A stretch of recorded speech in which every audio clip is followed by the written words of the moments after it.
Hello everyone, welcome to our channel Riya వంటిల్లు. ఈ వీడియోలో నేను మీకు tasty and simple gulab jam ఎలా తయారు చేసుకోవాలో చూపిస్తున్నాను. ముందుగా వీడియోలోకి వెళ్ళే ముందు కొత్తగా చూస్తున్నట్టయితే మన ఛానల్ని సబ్స్క్రైబ్ చేసుకోండి. ఓకే, ఇంకా వీడియోలోకి వెళ్ళిపోదాం. టేస్టీ గులాబ్ జామ్ ఫస్ట్ ఎలా తయారు చేసుకోవాలంటే ముందుగా మనం పాకాన్ని ప్రిపేర్ చేసుకుందాం. ఇక్కడ నేను 4 కప్పుల షుగర్ని తీసుకుంటున్నాను. ఎందుకంటే మనం ఏ కప్పుతో అయితే పిండిని తీసుకుంటున్నామో అదే కప్పుతో షుగర్ని తీసుకోవాలి. ఇక్కడ నేను 2 కప్పుల పిండికి 4 కప్పుల షుగర్ని తీసుకుంటున్నాను. ఈ 4 కప్పుల షుగర్కి 3.5 కప్పు వాటర్ తీసుకున్నాను. 3.5 కప్పు వాటర్ తీసుకున్నట్లయితే జస్ట్ షుగర్ని మనం గ్యాస్ మీద కరగనిస్తే సరిపోతుంది. మనకి ఎటువంటి పాకం రావాల్సిన అవసరం లేదు. ఒకవేళ మీరు వాటర్ ఎక్కువ వేసినట్లయితే కాసేపు గ్యాస్ మీద అలా మరగనిస్తే సరిపోతుంది. చూసారా, ఇప్పుడు ఇలా చెక్ చేసినప్పుడు అంత స్టిక్కీగా లేదు, వాటర్గా లేదు, సరిగ్గా సరిపోయింది. పాకం పర్ఫెక్ట్గా తయారైపోయింది. కాసేపు ఈ పాకాన్ని పక్కన పెట్టి చల్లారనిద్దాం.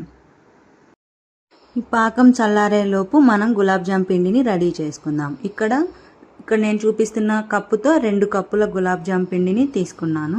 2 కప్పుల గులాబ్ జామ్ పిండికి 1/2 కప్పు వాటర్ సరిపోతాయండి.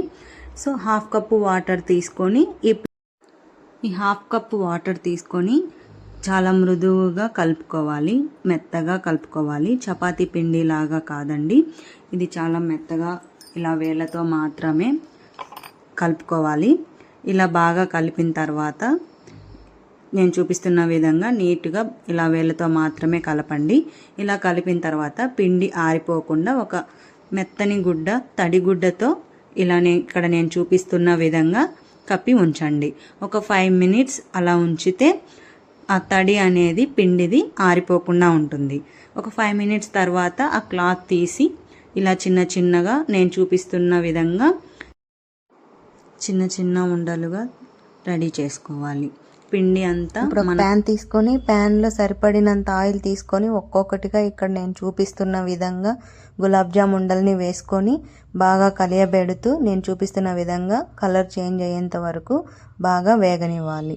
ఇలా కలర్ చేంజ్ అయ్యాక చూసారా, బాగా కలర్ చేంజ్ అయ్యాయి. ఇలా కలర్ చేంజ్ అయిన తర్వాత ఇక్కడ నేను ఎందుకు కలియబెడుతున్నానంటే ఇలా కలియబెట్టినప్పుడు అన్ని వైపులా ఒకే విధంగా వేగుతాయి అన్నమాట.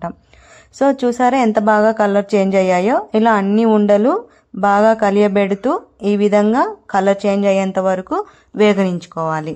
ఇలా వేగిన వెంటనే గులాబ్ జామ్ మనం ముందుగా రెడీ చేసి పెట్టుకున్న షుగర్ సిరప్లో ఈ గులాబ్ జామ్ ఉండల్ని వేసుకోవాలి.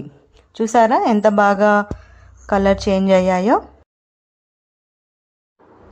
ఇలా అన్ని ఉండలు షుగర్ పాకంలో వేశాక ఒక 2 అవర్స్ వరకు మూత పెట్టి అలానే ఉంచుదాం. 2 అవర్స్ తర్వాత ఓపెన్ చేసి చూస్తే చూసారా ఎంత జ్యూసీగా గులాబ్ జామ్స్ రెడీ అయిపోయాయో.